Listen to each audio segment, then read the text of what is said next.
الشيطان الرجيم. بسم الله الرحمن الرحيم.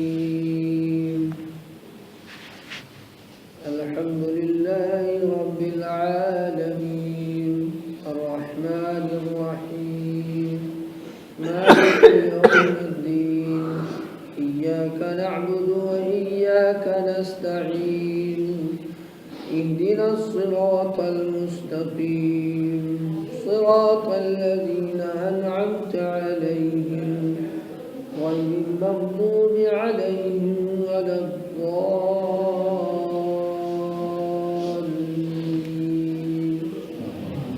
آمين. صدق الله العظيم.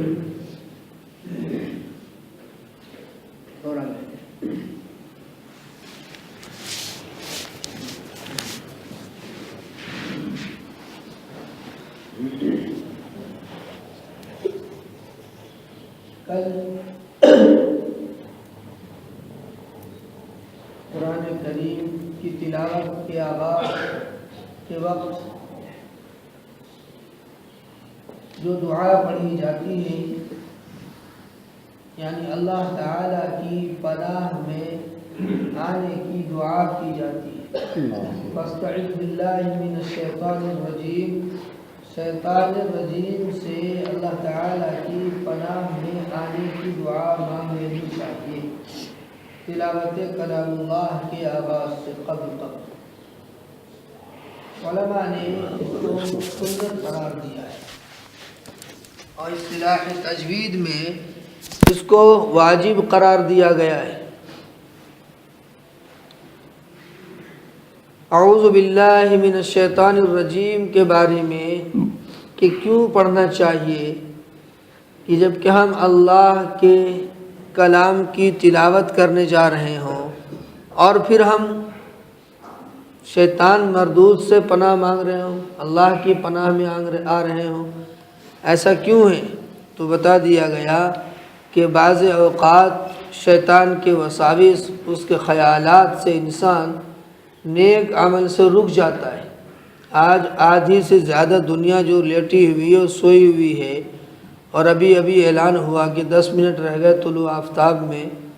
ابھی بھی آپ جا کر معائنہ کر سکتے ہیں کہ کتنے لوگ بیدار ہوئے اور کتنے کروٹ بدل کے ہی رہ گئے اور کتنے کے کان میں جوئیں تک نہ رینگی ہوگی. ایسا کیوں ہوا کہ وہ شیطان نے اس کو اپنا دوست بنا لیا ہے. حدیث پاک میں آتا ہے کہ انسان جب کوتاہی کرتا ہے نیک عمل کے کرنے میں خاص طور سے فجر کی نماز میں تو شیطان نماز سے قبل اس کی خدمت کے لیے آ جاتا ہے. اس کے پیر دباتا ہے اس کو تھپ تھپاتا ہے کہ سو جا. اور مسلمانوں کے محلے میں تو ویسے بھی آپ دیکھیے 12 بجے 2 بجے 1 بجے کے بعد ہی رات شروع ہوتی ہے دلی میں خاص طور سے پرانی دلی کے علاقے میں اور جہاں جہاں مسلم ایریا ہو وہاں ویسے بھی پوری رات ویسے دن. اور جب فجر کا وقت قریب آتا ہے جب خراٹے کی نیند سوتے ہیں. یاد رکھیے گا فجر کے وقت اللہ کے نبی نے فرمایا کہ الصبحۃ تمنع الرزق. جو انسان صبح تک سوتا رہتا ہے اس کے رزق میں برکت نہیں ہوتی.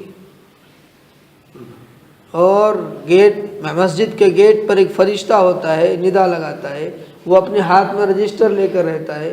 جو فجر کی نماز پڑھتا ہے تو اس کے لیے وہ اندراج کر لیتے ہیں اب اس کے رزق میں برکت ہوگی. حضرت عمر فاروق رضی اللہ تعالیٰ عنہ فرماتے ہیں کہ جس نے عشاء کی نماز جماعت سے پڑھی اور فجر کی نماز جماعت سے پڑھی اور پوری رات وہ سوتا رہا تو اللہ کے حکم سے انشاءاللہ پوری رات اس کو عبادت کرنے کا ثواب ملے گا. کتنی بڑی بات ہے اور کتنی کوتاہیاں ہو رہی ہیں. نیند ہماری فری میں گئی. بیوی بال بچوں کے ساتھ ہنسی مذاق کھیلنا کودنا یہ فری میں اور پوری رات عبادت کا ثواب مل گیا. کب؟ جب عشاء کی نماز جماعت سے پڑھیں اور پھر فجر کی نماز بھی جماعت سے پڑھیں. تو بہرکیف شیطان مردود سے ہر وقت ہمیں پناہ میں اللہ تعالیٰ کی پناہ میں رہنا چاہیے.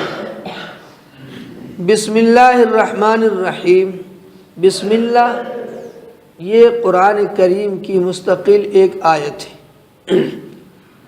اختلاف اس میں ہے کہ یہ ہر صورت کا جز ہے، ہر صورت کا حصہ ہے، یا صرف قرآن کریم کی ایک آیت ہے۔ تو امام ابو حنیفہ علیہ الرحمہ فرماتے ہیں کہ یہ قرآن کریم کی ایک آیت ہے، اور ہر صورت کے درمیان اس کو فصل کرنے کے لیے، جدا کرنے کے لیے اس کو اتارا گیا ہے۔ ایک روایت میں آتا ہے، غالباً عثمان غنی رضی اللہ عنہ فرماتے ہیں کہ اللہ کے نبی صلی اللہ علیہ وسلم کو معلوم نہیں ہوتا تھا کہ سورت کب پوری ہو رہی ہے۔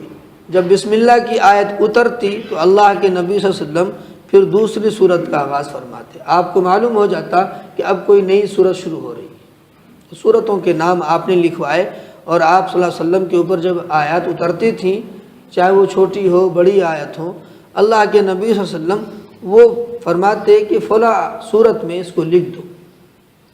اب یہ مکی اور مدنی، یہ بعد میں صحابہ کرام نے جستجو کے بعد اس کو ترتیب دیا ہے۔ حضرت عبداللہ بن مسعود فرماتے ہیں رضی اللہ تعالیٰ عنہ کہ خدا کی قسم مجھے ہر آیت کے بارے میں، سورت کے بارے میں پتہ ہے کہ یہ مکے میں نازل ہوئی، مدینے میں نازل ہوئی، کب نازل ہوئی، کیسے نازل ہوئی، اس کا شان نزول کیا ہے۔ اسی طرح کا قول حضرت علی رضی اللہ تعالیٰ عنہ سے بھی ثابت ہے۔ تو معلوم ہوتا ہے کہ صحابہ کرام نے بڑی جستجو کے بعد یہ قرآن کریم کی صورت، اس کا مکی ہونا، اس کا مدنی ہونا، اس کو مرتب کیا ہے۔ تو بسم اللہ الرحمن الرحیم ایک مستقل قرآن کی آیت ہے۔ سلیمان علیہ السلام نے جب ملکہ سبا کے نام یا بلقیس کے نام خط لکھا تھا، اس میں یہی لکھا تھا انہو من سلیمان و انہو بسم اللہ الرحمن الرحیم۔ یہ پوری بسم اللہ 19ویں پارے میں سورۃ النمل میں ہے۔ یہ تو باتفاق علماء مفسرین فرماتے ہیں کہ یہ تو قرآن کی مستقل آیت ہے ہی، اس میں تو کوئی شک نہیں ہے، اس لیے اس کا احترام بھی بتایا گیا ہے۔ مفتی شفیع علیہ الرحمہ فرماتے ہیں کہ بسم اللہ مستقل قرآن کی ایک آیت ہے، اس کو چھونے کے لیے بھی وضو چاہیے۔ لا یمسہ الا المطہرون، قرآن کریم کو چھونے کے لیے وضو چاہیے، وضو شرط ہے اس کو چھونے کے لیے۔ پڑھنے کے لیے میں نے بتایا تھا کہ وضو شرط نہیں ہے پڑھنے کے لیے۔ ایک حافظ ہے، وہ زبانی پڑھ رہا ہے، چلتے پھرتے پڑھ رہا ہے، کوئی بات نہیں، پڑھ سکتا ہے۔ ایک آدمی ہے، اس کا وضو نہیں رکتا ہے، بار بار اس کی ریا خارج ہوتی ہے، یا اس کے ساتھ اور بھی کوئی پریشانی ہے جس کی وجہ سے وضو کو نہیں روک سکتا زیادہ دیر، تو کیا وہ تلاوت کلام اللہ سے محروم رہے گا؟ نہیں، کسی الگ سے، قرآن کے الگ سے، یہ جزدان اس کے ساتھ ہے، یہ قرآن کے اندر مانا جائے گا، اس کے اوپر بھی ہاتھ نہیں لگا سکتے بنا وضو کے۔ جو الگ سے جزدان لپیٹتے ہیں ہم، یہ بھی اسی کے ساتھ مانا جاتا ہے۔ ہاں اگر آپ نے اس کو الگ کر لیا، الگ سے پکڑنا شروع کیا، تو اس کی گنجائش علماء نے رکھی ہے۔ اب جسم کا کوئی بھی کپڑا ہے، اگر ہم نے اپنے دامن سے اس کو پلٹنے کی کوشش کی تو یہ بھی جائز نہیں ہے، چونکہ یہ جسم سے لگا ہوا کپڑا ہے۔ الگ سے کوئی ہمارا رومال ہے، اس سے ہم اس کو پلٹ سکتے ہیں، چھو سکتے ہیں، پکڑ سکتے ہیں، جبکہ آدمی بے وضو ہو، بے وضو، ناپاک نہیں ہو۔ مفتی شفیع علیہ رحمہ فرماتے ہیں کہ اگر آدمی ناپاک ہے یا عورت ناپاک ہے اور وہ بسم اللہ کو تلاوت سمجھ کے پڑھنا چاہے تو جائز نہیں، حرام ہے۔ ہاں اگر بسم اللہ کو دعا سمجھ کر پڑھے، جیسے ہم کوئی کام کرتے ہیں، ہاتھ دھو رہے ہیں بسم اللہ، روٹی کھا رہے ہیں بسم اللہ، ناپاکی کے عالم میں روٹی تو کھا سکتے ہیں، منع تھوڑا ہی ہے۔ یہ کوتاہی اپنی جگہ ہے کہ ہمیں پہلے پاکی حاصل کرنی چاہیے۔ یہی مسئلہ ہے کہ آدمی اگر سحری ناپاکی کے عالم میں کھا لے تو اس کا روزہ مانا جاتا ہے، اس کا اس وقت تک ناپاک رہنا یہ الگ گناہ ہے، وہ الگ چیز ہے۔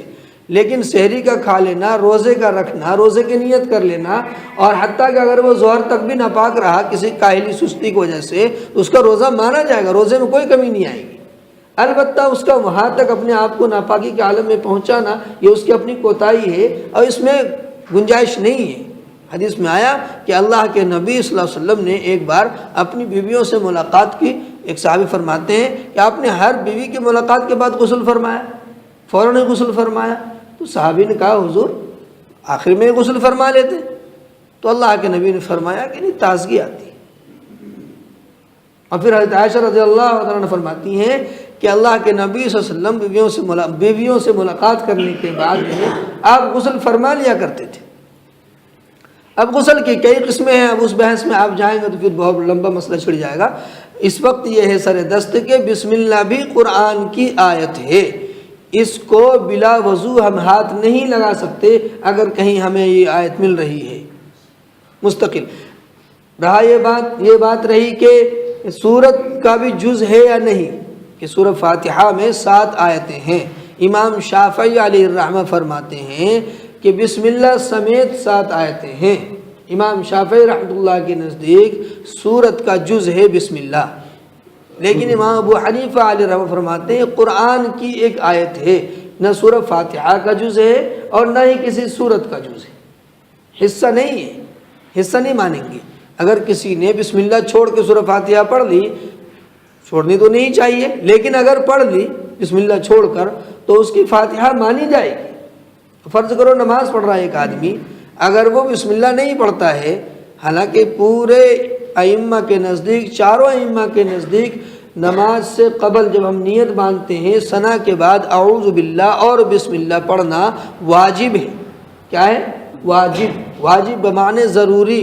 وتر کی نماز واجب ہے، چھوٹ جاتی ہے تو قضا کرتے نہیں کرتے؟ واجب یعنی فرض کے بعد درجہ واجب کا ہے، اس کے بعد سنت مؤکدہ کا ہے، اس کے بعد پھر نوافل کا ہے، مستحبات کا ہے۔ تو باتفاق علماء چاروں ائمہ کے نزدیک، امام مالک، امام احمد بن حنبل، امام شافعی، امام ابو حنیفہ علیہم الرحمہ، ان تمام کے نزدیک بسم اللہ نماز سورۃ فاتحہ سے قبل نماز میں پہلی رکعت میں پڑھنا واجب ہے، یعنی ضروری ہے۔ پھر یہاں اختلاف ہوتا ہے کہ بسم اللہ بلند آواز سے پڑھنا واجب ہے یا آہستہ آواز میں پڑھنا واجب ہے، تو یہاں اختلاف ہو جاتا ہے۔ امام شافعی علیہ الرحمہ فرماتے ہیں کہ بسم اللہ بلند آواز سے پڑھنا واجب ہے، امام ابو حنیفہ علیہ الرحمہ فرماتے ہیں کہ بسم اللہ ہلکی آواز سے پڑھنا واجب ہے، پڑھنا ضرور ہے۔ اختلاف آواز کا ہے لیکن پڑھنا ضرور ہے۔ اس لیے ہمارے یہاں بھی کہ ثنا کے بعد تعوذ پڑھتے ہیں، پھر بسم اللہ پڑھتے ہیں، پھر سورۃ فاتحہ شروع کرتے ہیں۔ یہ پہلی رکعت کی بات تھی۔ مسائل کو دھیان سے سنا کیجیے، مسائل میں باریکیاں ہوتی ہیں، پھر بعد میں انتشار ہو جاتا ہے کہ مولانا نے کیا بات بتائی تھی، وہ سنتے کچھ اور ہیں بتاتے کچھ اور ہیں۔ ایک صاحب آئے میرے پاس، کہنے لگے کہ اللہ کے نبی نے فرمایا، آپ دھیان سے سنیے اس واقعے کو، یہ میرے ساتھ بیتی ہوئی بات ہے، میرے کان میں پڑی ہوئی۔ وہ بیچارے بزرگوار ہیں، ان سے کسی نے ذکر کیا ہوگا، وہ بھی بیچارے ویسے ہی تھے، تھوڑی بہت معلومات۔ کہنے لگے، ایک صاحب کہنے لگے کہ اللہ کے نبی نے فرمایا ہے کہ ایک صحابی کے بارے میں کہ لاؤ میں اس کو جلا دیتا ہوں، آگ میں ڈال دیتا ہوں، اس کی مغفرت ہو جائے گی۔ ہم نے کہا بھائی ایمان قبول کیا ہے انسان اسی لیے کہ تاکہ آگ سے بچے، ہمارے نبی ہی آگ میں جلانے لگے تو پھر بات کیسے بنے گی؟ ہم نے کہا ایسی بات تو کہنے لگے، ایک صاحب نے مجھے بتایا ہے کہ حدیث میں یہ بات موجود ہے۔ جیسے آج کل ہمارے نوجوان نیٹ پہ دیکھ کے پھدکنے لگتے ہیں چڑیا کی طرح، ہیں انہیں اس کا مفہوم سمجھتے ہیں نہ کچھ سمجھتے ہیں، پھدکنے لگتے ہیں، تو یہیں سے گڑبڑی شروع ہو جاتی ہے۔ میں نے کہا یہ کون سی حدیث بیان کرنا چاہتے ہیں؟ وہ بار بار اس بات کو ریپیٹ کر رہے ہیں۔ تو میرے دماغ میں وہ قصہ آیا کہ وہی قصہ ہو سکتا ہے اس نے غلط سمجھ لیا ہو، غلط سن لیا ہو، کہ اللہ کے نبی صلی اللہ علیہ وسلم کی خدمت میں ایک واقعہ آیا کہ حضور ایک صحابی کا انتقال ہو رہا ہے، پر اس کی سانس جو ہے نکل نہیں رہی، دم نہیں نکل رہا ہے، وہ تڑپ رہے ہیں، دم نہیں نکل رہا ہے۔ آپ تشریف لے چلیں۔ اللہ کے نبی صلی اللہ علیہ وسلم تشریف لے گئے، واقعہ بہت مشہور ہے، آپ نے سن رکھا ہوگا فضائل اعمال میں۔ تو اللہ کے نبی تشریف لے گئے تو وہ صحابی واقعی بہت پریشان تھے، تو آپ نے فرمایا کہ بھی اس کی والدہ زندہ ہے؟ تو آپ کو بتایا گیا کہ ہاں والدہ زندہ ہے۔ ان کے پاس آپ تشریف لے گئے، آپ ان کو بلایا، آپ نے فرمایا اپنے بچے کو معاف کر دو، ان سے کوئی چوک تو نہیں ہے، تمہاری شان میں کوئی گستاخی تو نہیں ہے؟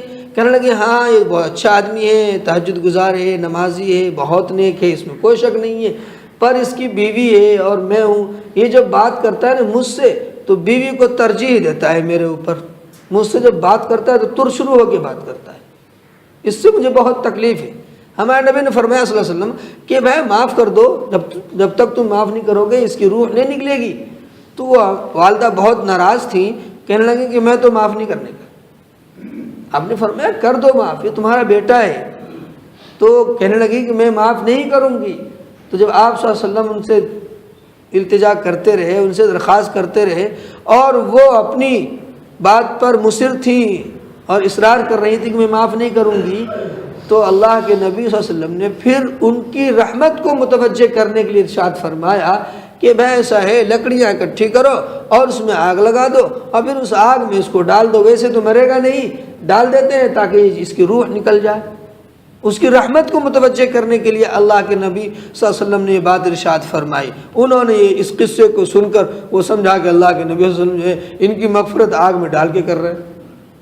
حدیث میں آتا ہے کہ اللہ کے نبی صلی اللہ علیہ وسلم نے فرمایا کہ تم کیسے لوگ ہو کہ میں تو تمہارا ہاتھ پکڑ کر جنت کی طرف لے کے چل رہا ہوں اور تم لوگ اپنا ہاتھ چھڑا چھڑا کے جہنم کی طرف بھاگ رہے ہیں۔ تو یہاں قصہ انہوں نے غلط سن لیا۔ وہ رحمت متوجہ کرنے کے لیے آپ نے آگ نہیں جلائی، آپ نے لکڑیاں صرف منگوانے کا حکم دیا تھا، آپ نے آگ نہیں دہکائی، بلکہ ان کی رحمت۔ جب والدہ نے یہ بات سنی تو وہ کہنے لگی کہ نہیں نہیں نہیں، میرے بچے کو آپ میرے نظروں کے سامنے جلائیں گے؟ تو آپ نے فرمایا کہ جب تو معاف نہیں کر رہے تو کیا کروں، یہ مر بھی تو نہیں رہا۔ تو وہ والدہ کی رحمت جوش میں آئی، انہوں نے کہا کہ نہیں نہیں، میں اپنے بیٹے کو معاف کرتی ہوں۔ آپ نے فرمایا صلی اللہ علیہ وسلم کہ یہاں کی آگ تو بہت مختصر ہے، اگر تو معاف نہیں کرے گی وہاں کی آگ تو بڑی خطرناک ہے، اس میں اس کو جلنا پڑے گا، تو اس آگ سے ڈر رہے اپنے بیٹے کے لیے، اس آگ کا کیا ہوگا؟ تو اس عورت نے، صحابیہ نے معاف کر دیا اور روح نکل گئی، معاف کرتے ہی روح نکل گئی، کلمہ پڑھا اور روح نکل گئی۔ تو اس سے یہ بھی ہمیں سبق ملتا ہے کہ اپنے والدین کے دل کو دکھ نہ پہنچائیں، یہ دھیان رکھیے گا۔ تو بعض اوقات ایسا ہوتا ہے مسئلے کو نہ سمجھنے کی بنا پر کچھ سے کچھ سمجھ میں بات آ جاتی ہے، جیسے اس قصے سے میں نے آپ کو بتایا۔ تو میں نے بتایا کہ مسئلے کو دھیان سے سننا چاہیے کہ پہلی رکعت میں ثنا کے بعد اعوذ باللہ اور بسم اللہ پڑھنا حنفیہ کے نزدیک سنت ہے، سنت، اور باتفاق علماء واجب ہے، اور بعض قول کے مطابق حنفیہ کے نزدیک بھی واجب ہے، یعنی اس کے چھوٹنے سے نماز کے اندر خلل واقع ہو سکتی ہے، اس میں کوتاہی کرتے ہیں۔ اب یہ بات رہی کہ آواز سے پڑھیں یا ہلکی آواز میں، تو ہلکی آواز میں ہی پڑھنے کے لیے حدیث میں ثابت ہے، اللہ کے نبی صلی اللہ علیہ وسلم سے اور خلفائے راشدین سے بھی بات ثابت ہے۔ امام شافعی علیہ رحمہ کے نزدیک دوسری دلیل ہے۔ اصل میں اختلاف مسائل میں اگر ہم پڑھیں گے تو پھر کنفیوز ہو جائیں گے، اس لیے علماء نے مسالک کے اوپر عمل کرنے کو واجب قرار دے دیا ہے۔ ہمارے حضرت شیخ مولانا عتیق صاحب رحمۃ اللہ علیہ، ہمارے مخدوم مرشد، جن کے ہاتھ میں بیعت، انتقال کر گئے، تو ایک بار وہ بیمار تھے، میں لے گیا ملاقات کے لیے، میں حاضر ہوا تو حضرت کہنے لگے کہ ایک مسئلہ ہے مولانا درکار۔ میں نے فرمایا حضور، حالانکہ خود عالم تھے لیکن مجھ سے انہوں نے دریافت کیا، کہنے لگے کہ ہمارے نزدیک امام ابو حنیفہ علیہ رحمہ کے نزدیک تیمم کی مدت کیا ہے، تیمم کی مدت کیا ہے؟ تو میں نے کہا بھائی میں نے کتاب میں پڑھا ہے کہ تیمم کی مدت یہ ہے کہ جیسے وضو کی مدت ہے، ایک انسان وضو کر لے، صبح بھی وضو کر لیا ہم نے، اور جب تک نواقض وضو نہیں پائے جاتے اس وقت تک وضو نہیں ٹوٹتا، وضو کو توڑنے والی کوئی چیز نہیں پائی گئی تو وضو باقی ہے، ایسے ہی تیمم باقی ہے۔ یہ مسئلہ میں نے بتا دیا حضرت کو۔ پھر میں نے کہا کہ امام شافعی علیہ الرحمہ کے نزدیک جو وضو تیمم کرنے کے بعد صرف ایک فرض نماز پڑھ سکتے ہیں، یعنی ظہر کے لیے وضو کیا ہے، ظہر کے بعد عصر تک جتنا چاہیں ہم پڑھ سکتے ہیں، لیکن جب جیسے وضو عصر کا وقت شروع ہوگا تیمم ہمارا خود بخود ساقط ہو جائے گا، دوبارہ تیمم کرنا پڑے گا۔ تو ہمارے حضرت نے فرمایا، بڑی اچھی بات فرمائی، کہنے لگے کہ بس مسلک کو مت چھیڑو، ہمیں تو اپنے امام کی بات بتاؤ، ہمیں تو اپنے امام کی بات بتاؤ، ہمارے امام کے نزدیک کیا ہے۔ تو میں ویسے چونکہ اس وقت طالب علمی کا زمانہ تھا، میں نے کہا میری واہ واہ ہو جائے گی، ذرا اور اختلافی مسئلہ بھی چھیڑ دوں، تو مجھے وہی خاموش کر دیا گیا۔ تو یہ بزرگوں کی نگاہ ہوتی ہے ان سب چیزوں پر۔ تو علماء نے لکھا ہے کہ مسالک کے اختلاف میں اگر تم پڑھو گے تو یہی وجہ کہ ہمارے نوجوان کنفیوز ہو جاتے ہیں۔ تو پہلی رکعت میں ثنا کے بعد اعوذ باللہ اور بسم اللہ پڑھنا سنت ہے، اور ایک قول کے مطابق واجب ہے، آہستہ پڑھیں گے۔ اور ہر رکعت میں جب بسم اللہ پڑھیں گے، ہر رکعت میں جب کھڑے ہوں گے سورہ فاتحہ سے قبل یہ بھی سارے اماموں کے نزدیک اس کا پڑھنا بھی سنت ہے۔ سورہ فاتحہ سے قبل دوسری، تیسری، چوتھی رکعت میں بسم اللہ پڑھنا یہ کیا ہے؟ سنت، یعنی پڑھنے کا اہتمام کیجیے۔ اب رہی یہ بات کہ جب ہم سورہ فاتحہ پڑھ لیتے ہیں اس کے بعد جو بسم اللہ شروع ہوتی ہے سورت کے پہلے، اس کا پڑھنا واجب ہے، سنت ہے، کیا ہے؟ تو اس میں امام ابو حنیفہ علیہ الرحمہ کے نزدیک بسم اللہ پڑھنا ثابت نہیں ہے، لیکن ایک حدیث میں نے ابھی ایک کتاب ہے اہل سنت والجماعت کی نماز، مولانا الیاس گمن علیہ الرحمہ، ان میں عبداللہ ابن عمر رضی اللہ تعالیٰ عنہ کا ایک قول نقل کیا گیا ہے کہ وہ سورہ فاتحہ پڑھنے کے بعد جب سورت شروع کرتے تو بسم اللہ پڑھتے تھے، اس سے جواز ملتا ہے۔ مفتی شفیع علیہ الرحمہ اپنی کتاب میں فرماتے ہیں کہ حضور صلی اللہ علیہ وسلم سے اور خلفائے راشدین سے، خلفائے راشدین حضرت ابوبکر صدیق، عمر فاروق، عثمان غنی اور حضرت علی رضی اللہ تعالیٰ عنہ، جب خلفائے راشدین بولا جائے تو یہی 4 مراد ہوتے ہیں۔ ان سے ثابت نہیں ہے سورہ فاتحہ کے پڑھنے کے بعد سورت شروع کرنے سے پہلے بسم اللہ پڑھنا ثابت نہیں ہے، لیکن میں نے ایک صحابی کا قول، عمر فاروق رضی اللہ تعالیٰ عنہ کے لڑکے، ان کے صاحبزادے صحابی آپ بھی ہیں، آپ کا ایک قول جو ہے وہ نقل کیا گیا ہے، وہ آپ کا ممکن ہے کہ وہ آپ کا اپنا عمل ہو۔ تو یہ بسم اللہ، اس کی تھوڑی سی تشریح آپ کے سامنے آ گئی کہ یہ قرآن کا جز تو ہے، کسی سورت کا جز نہیں ہے، سورہ فاتحہ کا جز نہیں ہے۔ بسم اللہ میں سب سے پہلے لفظ آتا ہے، حرف آتا ہے با۔ با عربی زبان میں علماء نے لکھا ہے، مفتی شفیع علیہ رحمہ فرماتے ہیں کہ اس کے بہت سارے معنی ہیں، لیکن اس وقت جو بسم اللہ کی تشریح کرنی ہے ہمیں، اس وقت بسم اللہ کی جو با ہے اس کے 3 معنی مراد لیے جا سکتے ہیں۔ با مصاحبت کے لیے، ساتھ کے لیے، با استعانت کے لیے، مدد کے لیے، با تبرک کے لیے۔ بسم اللہ کا ترجمہ ہوگا کہ اللہ کے نام سے، اللہ کے نام کی مدد سے، اللہ کے نام کی برکت سے، یہ تینوں ترجمے کر سکتے ہیں۔ بسم اللہ میں با، یہ 3 معنی بیان کیے۔ اسم کے معنی آتے ہیں علامت۔ مفتی صاحب فرماتے ہیں رحمۃ اللہ علیہ کہ اسم جو ہے وہ عربی زبان میں اس کی بہت تشریحات ہیں، عوام الناس کو اس میں پڑھنے کی ضرورت نہیں ہے، بس اتنا سمجھ لیں کہ اسم نام کو کہتے ہیں۔ اللہ جو ہے یہ اللہ تعالی کا اسم اعظم ہے، اللہ کے سوا کسی کا نام نہیں ہے اللہ، اللہ کے سوا کسی کا نام نہیں ہے اللہ۔ مولانا عبد الماجد دریابادی رحمۃ اللہ علیہ فرماتے ہیں کہ اسم اللہ جو ہے یہ اسم اعظم بھی علماء نے کہا ہے، اس کو سب سے بڑا نام۔ ویسے اللہ کے تو صفاتی 99 نام آپ نے پڑھے ہوں گے، واللہ الذی لا الہ الا هو عالم الغیب والشہادۃ الرحمن الرحیم، پوری تفصیل ہے اس کی۔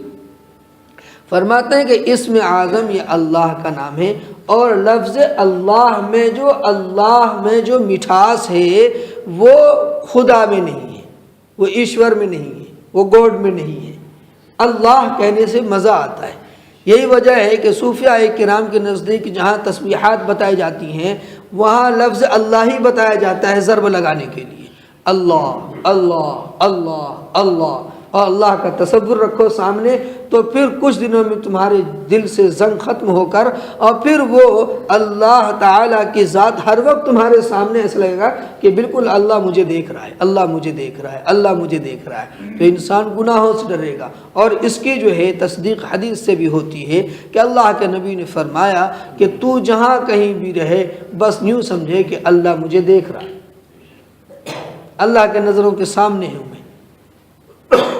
تو یہ اللہ کا اسم اعظم ہے۔ بسم اللہ کی بڑی فضیلتیں ہیں، بہت ساری فضیلتیں ہیں کہ بسم اللہ کے پڑھنے سے کیا کچھ ملتا ہے، اور بسم اللہ کی ہر کام کے شروع میں بسم اللہ پڑھنا چاہیے۔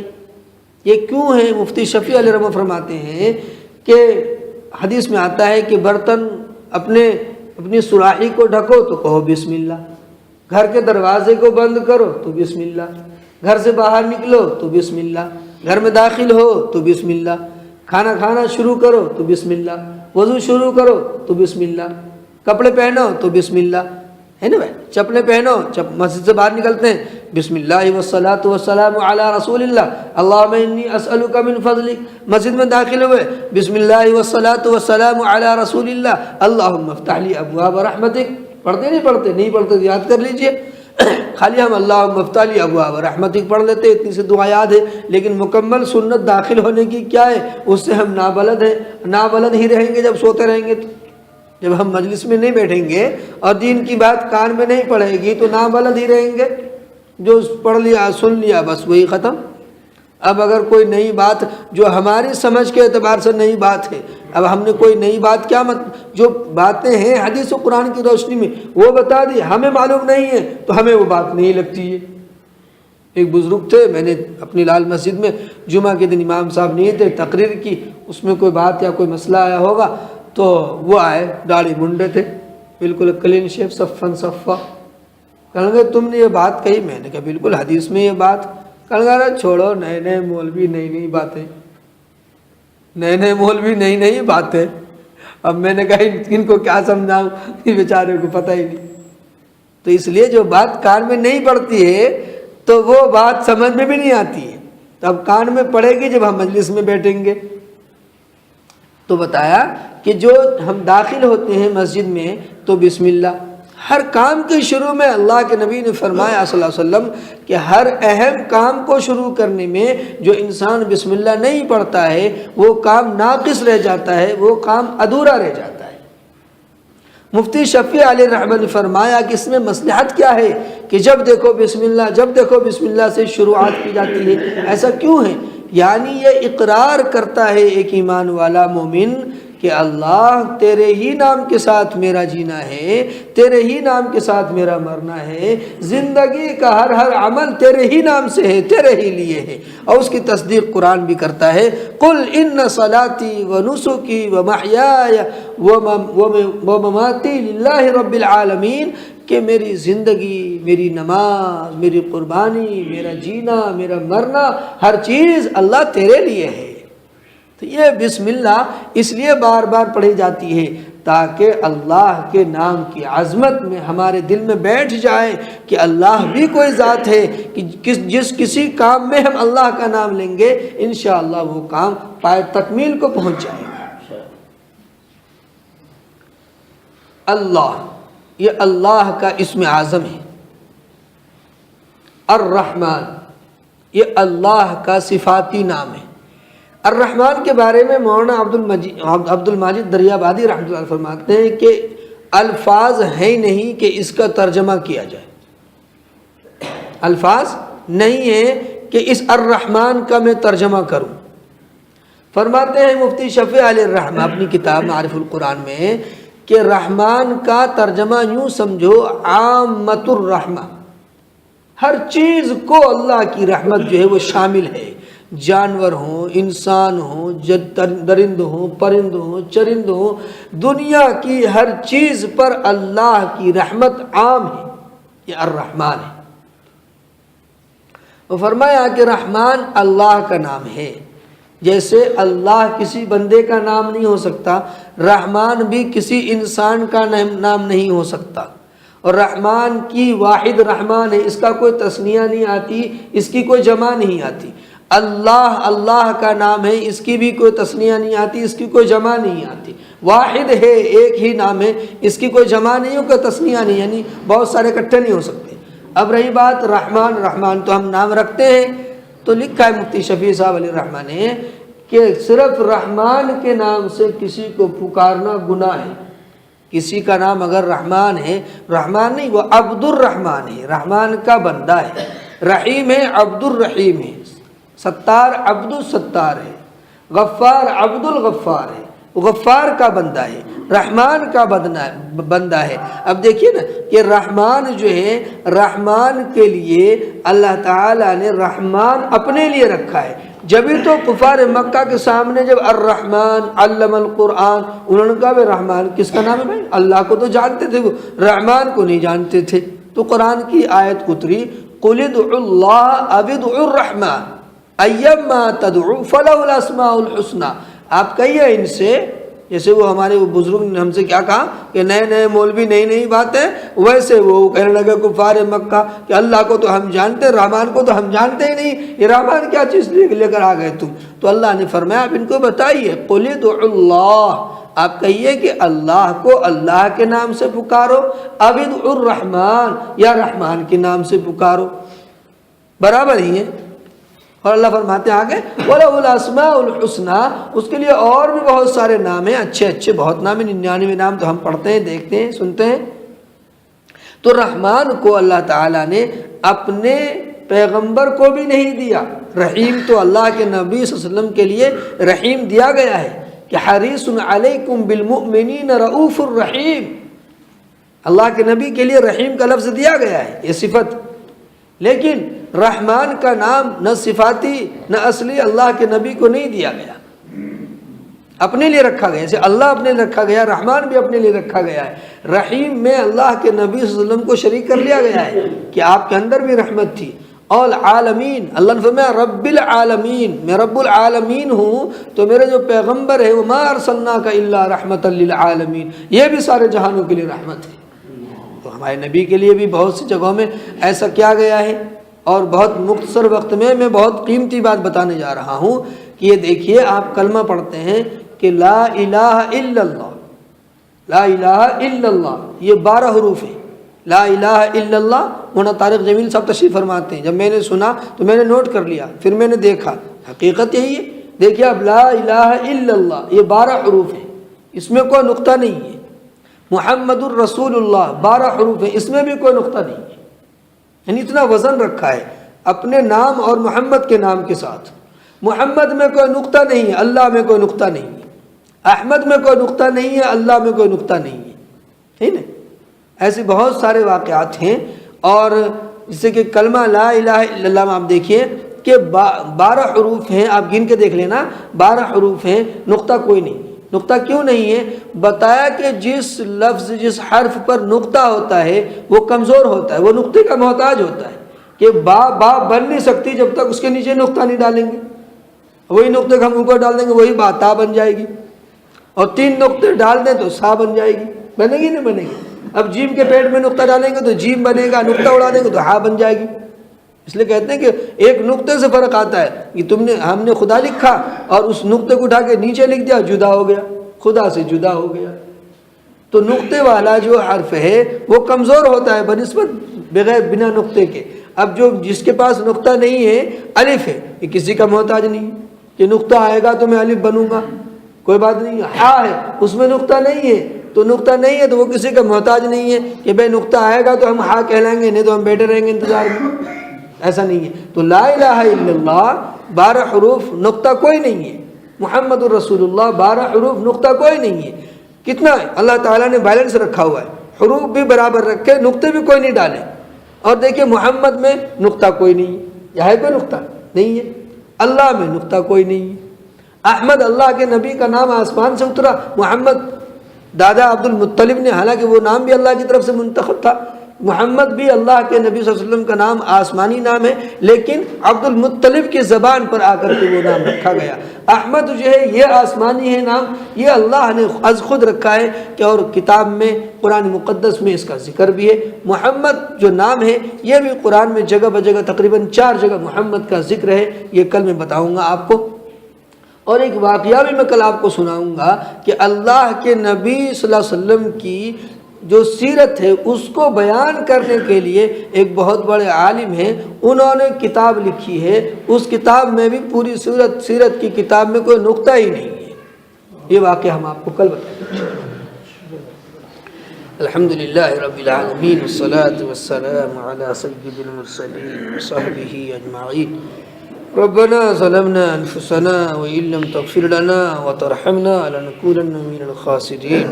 اے اللہ ہمارے بیٹھنے کو قبول فرما، کہنے سننے کو بھی حد قبول فرما۔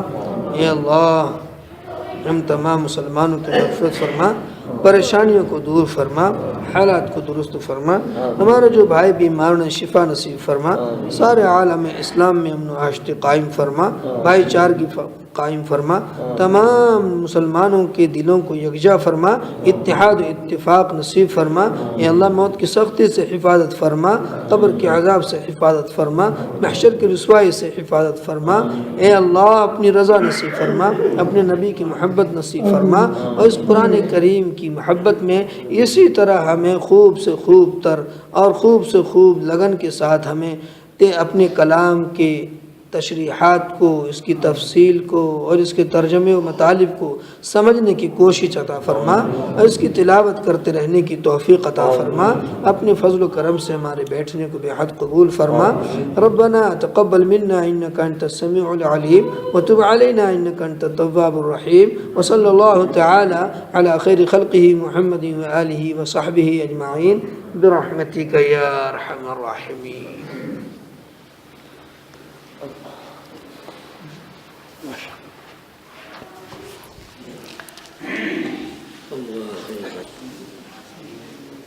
آ جائیے۔